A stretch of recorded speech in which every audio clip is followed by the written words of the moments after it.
Welcome guys, जेके lawn job channel में आपका बहुत बहुत स्वागत है। सब्सक्राइब कीजिए जेके लॉन जॉब चैनल को और पाइए रोजाना फिजिक्स केमिस्ट्री बायोलॉजी के multiple choice question. So guys, जैसे कि आपको पता है कि आपके एग्ज़ाम डेट भी आ चुकी है, मध्य प्रदेश में भी आ चुकी है, तो राजस्थान में भी आ चुकी है। ऐसे में आपका फ़र्ज़ बनता है कि आपके जो ये प्रैक्टिस क्वेश्चन है आपको रोजाना से 3-4 वीडियो कवर करना चाहिए। जी हाँ, बिल्कुल।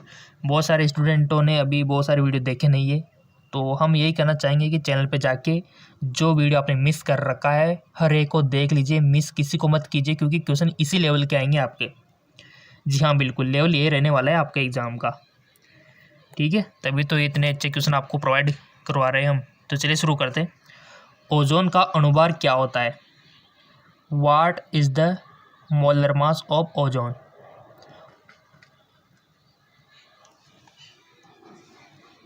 ऑप्शन दे रखे आपके सामने, इसी प्रकार आपको 4 ऑप्शन दिए जाएंगे। 16 ग्राम मोल, या फिर यहाँ पर 48 देख सकते हो, 24 देख सकते हो, 32 देख सकते हो। आपको वन ऑप्शन सिलेक्ट कर लेना है कि ओजोन का अणुभार क्या होता है।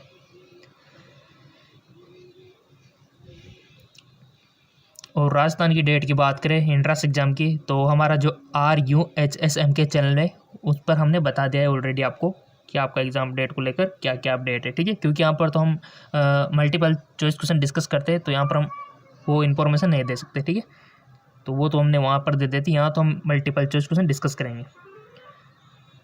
सो इसका राइट ऑप्शन हो जाएगा आपका 48, इसका राइट ऑप्शन होगा, यानी कि ऑप्शन 2। बहुत अच्छे, इतना होता है ओजोन का अणुभार। ठीक है, अगला क्वेश्चन।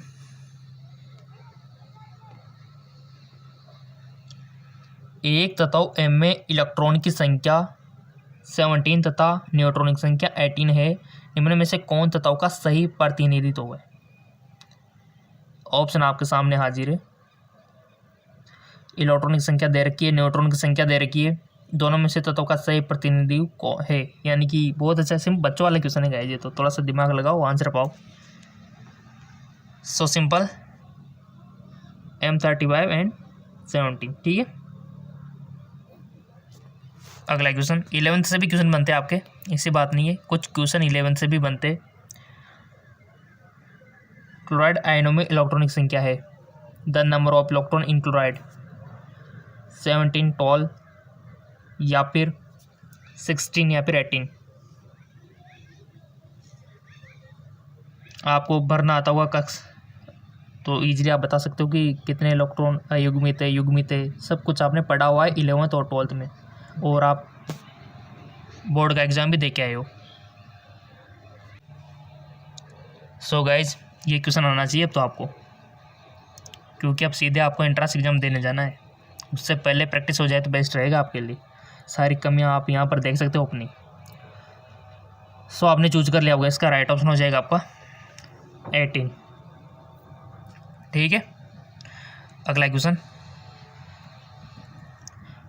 बोर के परमाणु मॉडल में इलेक्ट्रॉन के क्रम में विभिन्न कक्षाओं में नाभिक के चारों ओर परिक्रमा करने के रूप में कल्पित है। ऊर्जा पर कब्जा करने, प्रकाश उत्सर्जित करने, नाभिक के सबसे नज़दीक रखने, या फिर नाभिक के अंदर खींचे जाने से सुरक्षित रखने।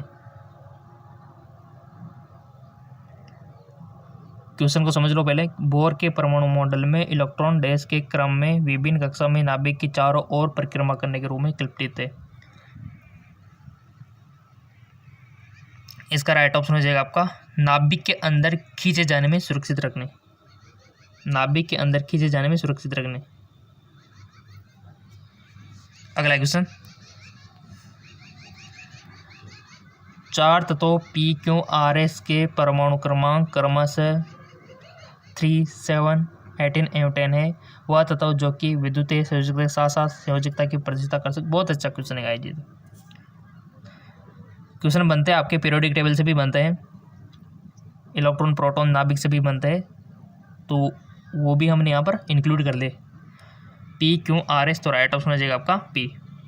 सारे क्वेश्चन हम किसी को भी मिस नहीं कर रहे, टॉपिक सारे ले रहे हैं यहाँ पे। जल में वह विलयन जो टिंडन प्रभाव प्रदर्शित करता है। टॉपिक तो हम कोई सा भी नहीं छोड़ने वाले, अगर आप खुद वीडियो छोड़ते हो तो आपकी गलती है। टॉपिक तो हर एक कवर करवा रहे हैं आपके लिए रोजाना। अगर आप कोई भी वीडियो मिस करते हो तो आप बहुत कुछ मिस करते हो, क्या पता आपने जो वीडियो मिस किया हो क्वेश्चन उसी में से आ जाए। सेम टू सेम तो बहुत कुछ आपको मिलेगा, बट आप खुद देख सकते हो कि लेवल तो ही रहेगा, घूम फिर के सवाल आ जाएगा, बट क्वेश्चन इसी प्रकार के आएंगे। जल में वह विलयन जो टिंडल प्रभाव प्रदर्शित करता है, सिरका, कॉपर सल्फेट विलयन, डिटर्जेंट का घोल या फिर लवण का घोल। The solution in water the so Tyndall effect, बताइए। बचपन से पढ़ते आ रहे होंगे टिंडल प्रभाव आप, और 12th में आते आते तो क्लियर हो गया होगा आपके सब कुछ। और अब इंट्रांस एग्जाम से पहले पहले तो सब कुछ क्लियर होना चाहिए आपका। लाइट में चेक, इसका राइट ऑप्शन हो जाएगा डिटर्जेंट का घोल, ठीक है, डिटर्जेंट का घोल। अगला क्वेश्चन, अल्फा कण के उत्सर्जन के कारण परिणामी नाभिक में कम परमाणु क्रमांक होता है, उच्चतर परमाणु क्रमांक एवं परमाणु भार होता है, कम परमाणु क्रमांक एवं परमाणु भार होता है, उच्चतम परमाणु भार होता है, बताइए।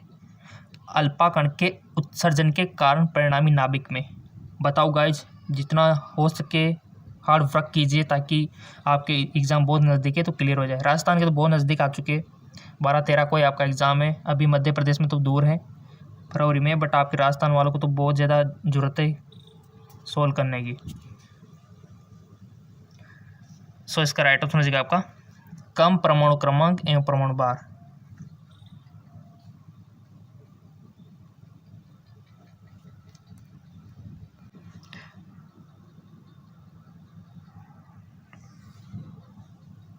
ठीक है, कम परमाणु क्रमांक एवं परमाणु भार। चलता है कि और अगला क्वेश्चन, वह गुणधर्म जिसकी वजह से अणु प्रवाह कर सकते हैं उन्हें कहा जाता है, आइसोट्रॉपी, घनत्व, तरलता, श्यानता।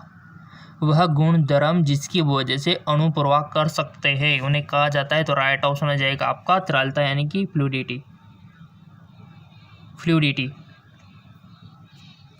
नेक्स्ट,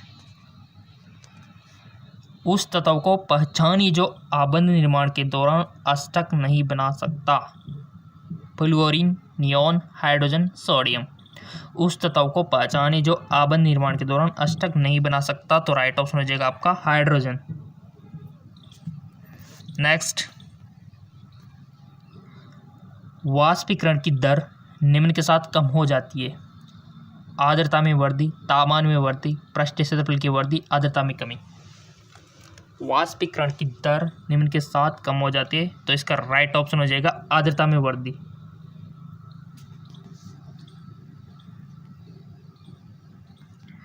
एक परमाणु की चौथी कक्षा में कितने इलेक्ट्रॉन समायोजित किए जा सकते हैं, how many electron can be accommodated in the fourth orbit an atom, 32, 8 या फिर 16 या फिर 64। एक परमाणु की चौथी कक्षा में कितने इलेक्ट्रॉन समायोजित, बताइए आंसर इसका क्या होगा। पहले आप बताओ, अब तो एग्जाम भी नज़दीक आ गए, अब तो खुद भी बताना सीखो कि आंसर क्या होगा, हम तो बताएंगे सही।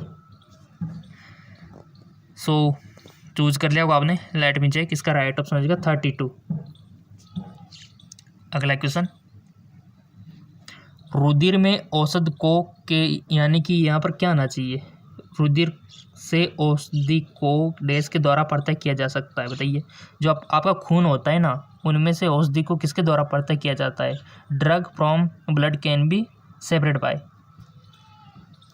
जी हाँ, बिल्कुल हो जाता है ऐसा भी। बहुत सारे सोच रहे होंगे क्या खून से भी ड्रग्स अलग हो सकती है क्या, जब आपका यूरिन यानी कि वाटर ही अलग हो सकता है तो ड्रग्स क्यों नहीं होगा, बट वो कौन सी क्रिया से, उद्रपातन, फिल्ट्रेशन या फिर क्रोमेटोग्राफी या फिर आसवन। सो अगर खून में से औषधि को पृथक करना है तो उसके लिए जो मेथड यूज किया जाता है वह है क्रोमेटोग्राफी, ठीक है, क्रोमेटोग्राफी। चलते आगे की ओर, कलर चूज कर लेते हैं यहाँ से।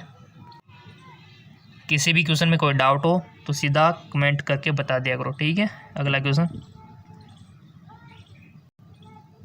तांबे के एक परमाणु के द्रव्यमान की गणना करें। तांबे का परमाणु द्रव्यमान 63.5 दे रखा है, तो इसका द्रव्यमान की गणना आपको करनी है। Calculate the mass of the atom copper. Option आपके सामने हाजिर है, और हमने आपको पहले बोल रखा है कि नोटबुक में फिजिक्स और केमिस्ट्री के जितने भी हो सके फॉर्मूले लिख लो, जो रोज़ कुछ नया फॉर्मूला सीखते हो उसको लिखो, ताकि एग्ज़ाम टाइम पे आप जब भी जाओ तो साथ में आप पढ़ते पढ़ते आराम से जा सकते हो, ठीक है। और आपको पता है कि एंट्रेंस एग्ज़ाम से एक दिन पहले आपको जाना होता है, तो बाहर आप कहीं पर रुकते हो तो वहाँ पर भी पढ़ सकते हो उसको, है ना। तो पहले ये प्रिपरेशन पहले होती है। एग्ज़ाम के टाइम पे तो दिमाग काम करना बंद कर देता है, एग्ज़ाम का डर सा रहता है, बट उस डर को अभी से ख़त्म कर दो। अच्छी तैयारी रहेगी तो कोई डर ही नहीं रहेगा ना आपको। तांबे के एक प्रमाण के द्रव्यमान की गणना करें, तो इसका राइट ऑप्शन हो जाएगा आपका, ठीक है, 10.54 10⁻32, ठीक है। अगला, गैस द्रव की तुलना में अधिक संपीड़न होती है जिसका कारण होती है। बहुत अच्छा क्वेश्चन है। अल्पघनत्व, प्रबल आणविक परस्पर क्रिया, नियत आयतन या फिर वृहद अंतराणुक। सो राइट ऑप्शन हो जाएगा आपका वृहद अंतराणुक स्थल। अगला क्वेश्चन, पित्तल एक सजातीय मिश्रण है जिसे डैश को मिश्रित करके प्राप्त किया जाता है। Brass is a homogeneous mixture obtained by mixing. पित्तल एक सजातीय मिश्रण है जिसे डैश को मिश्रित करके प्राप्त किया जाता है। एक ठोस और एक द्रव, दो द्रव, दो ठोस, एक गैस और एक द्रव।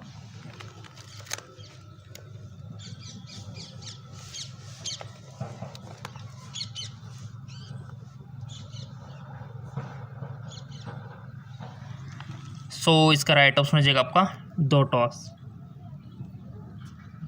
नेक्स्ट, दबाव, आयतन एवं घनत्व की ऐसा इकाई क्रमशः है। द रेस्पेक्टिव ऐसा यूनिट ऑफ प्रेशर, वॉल्यूम। ऐसा यूनिट तो सारी याद रखनी है आपको, इसको भी नोटबुक में नोट कर लेना। जितनी भी ऐसा इकाइयाँ आपको कहीं पर देखने को मिलती है, पढ़ने को मिलती है, मान लो आप कोई बुक पढ़ रहे हो तो वहाँ पर भी आपको कुछ नया सीखने को मिल गया कि ये इसकी ऐसा यूनिट ये होती है, तो आप उसको लिख लो, लिख लिया करो, नोटबुक बनाया करो। सब नोटबुक होती है सबकी है, जहाँ पर कुछ बातें नोट करने को होती है। ये स्टूडेंट की बेस्ट पहचान है। कोई भी नया सीखने को मिले तो उसको नोट कर लिया करो। दबाव, आयतन एवं घनत्व की ऐसा इकाई क्रमशः है। क्रमशः आपको बतानी है, देखो, बार घन सेंटीमीटर कैलोरी, बार घन मीटर, ग्राम प्रति घन सेंटीमीटर, पास्कल घन मीटर, किलोग्राम प्रति केल्विन, पास्कल घन मीटर, किलोग्राम। बताइए, इंटेलिजेंट हो गया हो अब तो, पढ़ पढ़ के बता दो आंसर। 11th पढ़ लिया आपने, 12th पढ़ ली, बोर्ड का एग्ज़ाम दे लिया, काफ़ी सारे जेके जॉब के क्वेश्चन कर लिए, तब तो आपका माइंड अच्छा हो गया होगा। सो इसका राइट ऑप्शन हो जाएगा पास्कल घन मीटर, किलोग्राम प्रति घन मीटर, ठीक है। अगला क्वेश्चन और ज़्यादा चाहिए तो बता देना, एक दिन की हम तो 100 भी दे देंगे, बट आपकी कैपेसिटी होनी चाहिए। किसी तत्व x की परमाणु संख्या 15 है, इसके आयन x-3 में इलेक्ट्रॉन की संख्या होगी। क्वेश्चन को समझ लो, और ऑप्शन आपके सामने 16, 18, 15 या फिर 14। सो राइट ऑप्शन हो जाएगा 18। मिडिल टाइप के क्वेश्चन आएंगे। तत्व Y सूत्र Y2O3 के साथ एक ऑक्साइड बनाता है जो कि उच्च गलना के साथ ठोस हो जाता है। निम्न तत्व के समान ही आवर्त सारणी के समान समूह में संभवतः Y का स्थान होगा। ऑप्शन आपके देर का Cl, बोरोन, सब कुछ देर का है। Y का स्थान संभव होगा। क्वेश्चन को समझ लो भाई। तत्व Y सूत्र Y2O3 के साथ एक ऑक्साइड बनाता है जो उच्च गलना के साथ ठोस हो जाता है। निम्न तत्वों के समान ही आवर्त सारणी के समान समूह में संभवतः Y का स्थान होगा। ऐसे क्वेश्चन बनते हैं आपके कंपटीशन यानी कि एंट्रेंस एग्जाम में, और इसी की नॉलेज होनी चाहिए। यहाँ पर आपके 12th की परसेंटेज कोई मायने नहीं रखती, आपकी चाहे कम है ज़्यादा है वो कोई मायने नहीं रखती। यहाँ पर आपको कितनी नॉलेज है वो मायने रखता है। कितने क्वेश्चन आप एंट्रेंस एग्जाम में सही करते हो वही बात यहाँ पर मायने रखती है, और उसी की तैयारी हम आपको करवाते हैं, और वही चीज़ें हम आपको पढ़ाते हैं। ना तो ज़्यादा एक्स्ट्रा पढ़ाते हैं, ना ही ज़्यादा कम पढ़ाते हैं, ठीक है ना। बस आपका सिलेक्शन हो जाए, ये हम आपके लिए मेहनत करते हैं। देखो नीचे दिए गए यौगिक का IUPAC नाम क्या है। IUPAC नाम तो देखो आपको आना चाहिए। IUPAC नाम आता है ना सबको। आता है तो बताओ। ये जो देर का इसका आईपीसी नाम बताओ। क्वेश्चन 101% पूछा जाएगा यहाँ से आईपीसी नाम से। काफ़ी बार हम बता चुके हैं कि क्वेश्चन कहाँ कहाँ से बनते हैं, आप ध्यान ही नहीं देते। फॉलो में फिर पूछते हो सर क्वेश्चन कहाँ से आएगा। क्वेश्चन 11th और 12th से बाहर आएगा नहीं, इन्हीं में से आएगा। और जो ये हम आपको बता रहे हैं ना, यहाँ से आएगा, इसी लेवल का यही आएगा। आप ये मत सोचना कि सेम टू सेम यही आएगा, लेवल इसी प्रकार के क्वेश्चन आएंगे। बहुत सारे स्टूडेंट क्या है, कुछ एक्स्ट्रा सोच लेते हैं, कुछ ज़्यादा सोच लेते हैं कि नहीं वहाँ तो हार्ड आएगा, पेपर बहुत हार्ड आएगा, टफ आएगा। इसी वजह से वो डर जाते हैं और सिलेक्शन नहीं हो पाता। बट हम आपका डर कम करते हैं, निडर होकर एग्ज़ाम देना चाहिए। देखो क्वेश्चन इसी प्रकार के आएंगे, बस आपको चीज़ें आनी चाहिए, जैसे कि आईपीसी नाम आना चाहिए, आपको रिएक्शन आने चाहिए, आपको ऐसा यूनिट, बेसिक चीज़ें, ऐसा यूनिट आना चाहिए। फिजिक्स के बेसिक फॉर्मूले आपको पता होने चाहिए, कूलॉम का नियम, लेंज का नियम, काफ़ी सारे नियम है उसमें। आपकी जो भौतिक विज्ञान है, ये बेसिक चीज़ें आपको आना चाहिए। यहाँ पर कोई सब्जेक्टिव नॉलेज ज़रूरी नहीं है। यहाँ कोई आपको पेज नहीं भरना है ऐसे लिख लिख के, हाँ कि सर हमको तो पेज भरना है फुल, ऐसे नहीं है। आपको ऑब्जेक्टिव नॉलेज क्वेश्चन पूछा जाएगा, टिक लगाना है ओनली आपको। आईपीसी नाम क्या होगा, ऑप्शन दे रखा है कि 3-साइक्लोब्यूटाइल 2-एनल, 3-साइक्लोब्यूटेन 2-ब्यूटेनल, 2-साइक्लोब्यूटेन 2-ब्यूटेनल, 2-साइक्लोब्यूटाइल 3-एनल। तो राइट ऑप्शन हो जाएगा आपका 3-साइक्लोब्यूटाइल 2-ब्यूटेनल, 3-साइक्लोब्यूटाइल ब्यूटू-एनल, यानी कि फर्स्ट वाला। ठीक है, अगर नहीं आता है तो कमेंट कर देना, हम आपको सिखा देंगे ऐसे 5 मिनट में। आईपीसी नाम Hg2+ लवण और 40% अम्ल की उपस्थिति में डैश का जलयोजन प्रोपेनॉन देता है। Ethane, propyne, ethyne, propyne. बताइए, टाइम बहुत कम है गाइस, एग्ज़ाम नज़दीक आ चुके हैं आपके, तो ऐसे में जल्दी से चूज कर लो ताकि हम और ज़्यादा क्वेश्चन डिस्कस कर सके आपसे। Hg2 आपका मरकरी होता है ना, इसका होता है Hg। ठीक है, 40 अम्ल की उपस्थिति में, 40% अम्ल की उपस्थिति में जल का प्रोपेनॉन देता है। Ethane, propyne, ethyne, propyne. तो राइट ऑप्शन हो जाएगा आपका प्रोपाइन। ठीक है, प्रोपाइन। और ये मत सोचना कि क्वेश्चन यही है, क्वेश्चन तो एक और चैनल है हमारा जिसका नाम है GK MCQ MK।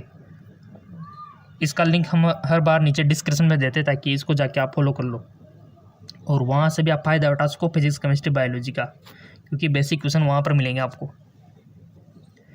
Na2CO3.10H2 के 1 मोल में ऑक्सीजन की मोल्स की संख्या 10 मोल्स, 1 मोल्स, 13 मोल्स या फिर 3 मोल्स। बहुत अच्छा क्वेश्चन है। सो इसका राइट ऑप्शन हो जाएगा 13 मोल्स। निम्नलिखित में से कौन सा कथन 2x + y x2y अभिक्रिया के लिए सही है। x2y पदार्थ x एवं y के गुणधर्मों को दर्शाता है। x2y इस प्रकार निर्मित होते हैं कि एक यौगिक के रूप में वर्गीकृत नहीं किए जा सकते। x2y में हमेशा एक निश्चित संरचना होती है। x2y एक तत्व से निर्मित होते हैं। तो राइट ऑप्शन हो जाएगा आपका x2y में हमेशा एक निश्चित संरचना होती है। निश्चित संरचना होती है, ये थोड़ा सा इसका ध्यान रखना। अगला क्वेश्चन, और अभी तक आपने फेसबुक, इंस्टाग्राम पे फॉलो नहीं किया है तो फॉलो कर लेना, उसका भी लिंक नीचे दे रखा है। कोई भी अपडेट आती है तो हम पोस्ट वहाँ पर आपको अवेलेबल करवा देते हैं, जैसे कि एडमिट कार्ड कब आएंगे आपके, तो वो पोस्ट आपको वहाँ मिल जाएगी। कोई भी इमरजेंसी, जैसे कि अगर आपका एग्ज़ाम पोस्टपोन होता है तो उसके भी अपडेट हम फेसबुक, इंस्टाग्राम पर दे देते हैं, तो इसलिए बेस्ट रहता है। एक कार्बनिक यौगिक के 0.184 ग्राम को जब एक केरियस ट्यूब में गर्म किया जाता है तो प्रज्वलन के उपरांत Mg2P2O7 का 0.222 ग्राम प्राप्त हुआ। कार्बनिक यौगिक में फास्फोरस की प्रतिशतता क्या होगी। सिंपल सा क्वेश्चन है, न्यूमेरिकल है और न्यूमेरिकल को सोल्व कराएंगे तो बहुत टाइम लग जाएगा। और वैसे अगर आपने फॉर्मूला पढ़ रखा है तो वैसे आ गया होगा कि पी का कितना %। सो इसका राइट ऑप्शन होगा आपका 33, पी का 33.69। अगला क्वेश्चन, O3 के 144 ग्राम में मौजूद ओजोन की मौलिक संख्या है। Number of mole of ozone present 144 gram O3। 0.2316. So right option is 3. Next, 0.1 molal BiNO3 billion के लिए वेट हॉफ फैक्टर 2.74 है। वियोजन की डिग्री है 87%, 100%, 91.3% या फिर 74%। बहुत अच्छा क्वेश्चन है गाइस। क्वेश्चन और अधिक चाहिए तो बता देना आप तो कमेंट करके, हम 100 क्वेश्चन भी आपके लिए अवेलेबल करा सकते हैं। और वैसे 50 तो रोज़ हो ही रहे आपको, एक इस पे और एक GK MCQs के चैनल पे। सो इसका राइट ऑप्शन हो जाएगा आपका 87%, इसका करेक्ट ऑप्शन हो जाएगा।